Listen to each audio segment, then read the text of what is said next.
Price God. ஆண்டவர் இயேசு கிறிஸ்து நாமத்தினாலே வாழ்த்துக்கள். ஒரு வசனத்தை வாசிக்கிறேன். பிரசங்கின் புஸ்தகம் 3ஆம் அதிகாரம் வசனம் 11. அவர் சகலத்தையும் அதினதின் காலத்திலே நேர்த்தியாய் செய்திருக்கிறார் என்று சொல்லி கர்த்தருடைய வார்த்தை பார்க்கிறோம். தேவனாய கர்த்தர் ஒவ்வொரு காலத்திலும் ஒவ்வொரு காரியத்தை அவர் செய்து கொண்டிருக்கிறார்.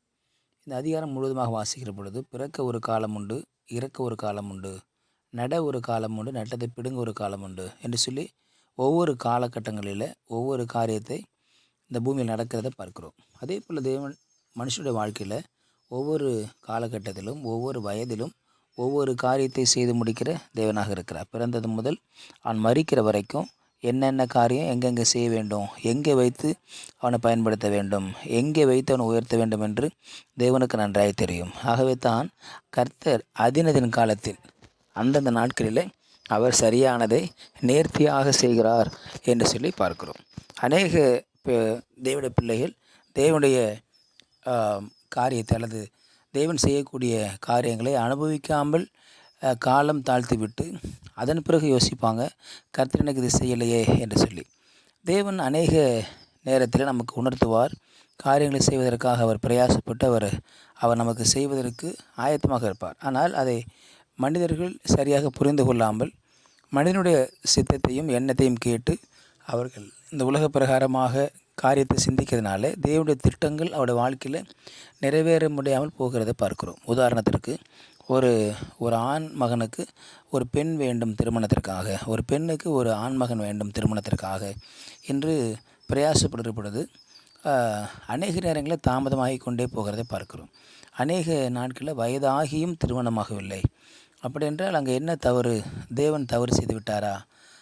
ஆனால் அவருடைய வார்த்தை சொல்லுகிறது, அவர் சகலத்தையும் அதின் காலத்தில், இன் ஹிஸ் ஓன் டைம், அவருடைய சொந்த நேரத்தில் அவர் செய்கிறேன்னு சொல்லி வாக்கு பண்ணின ஆண்டவர் ஏன் மனிதனுடைய வாழ்க்கை நடக்காமல் போகிறது என்று சொல்லி பார்த்தோம் என்றால், தேவன் செய்ய நினைக்கிற பொழுது மனிதர்கள் விட்டு கொடுக்காமல் சுயத்தையும் சுய பலத்தையும் சுய நலனையும் பார்த்து அவர்கள் செய்கிற காரணத்தினாலே தேவனுடைய சித்தத்தை நிறைவேற்ற முடியாமல் அது காலம் தாழ்த்தி போகிறதை நாம் பார்க்கிறோம்.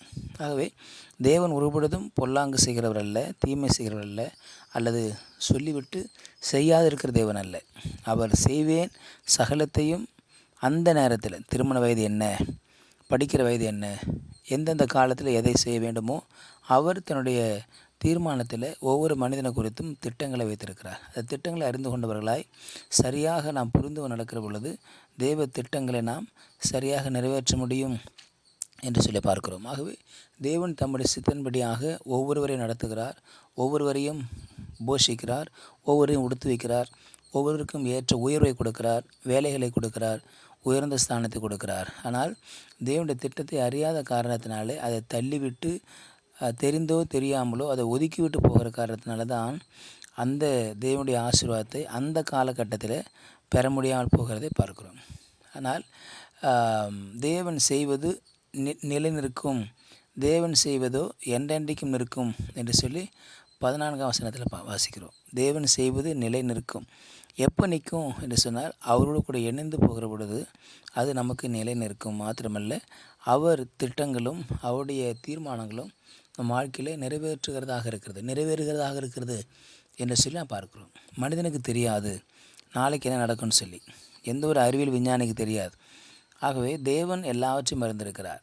நாளைக்கு என்ன நடக்கும் என்பதை தேவன் அறிந்திருக்கிறார். நம்முடைய வாழ்க்கை என்றைக்கு முடியும், எந்த ஆண்டில் நம்முடைய வாழ்க்கை இந்த உலகத்தின் ஓட்டம் முடியும் என்று அவர் ஒருவரே அறிந்திருக்கிறார். வேறு யாருக்குமே தெரியாது.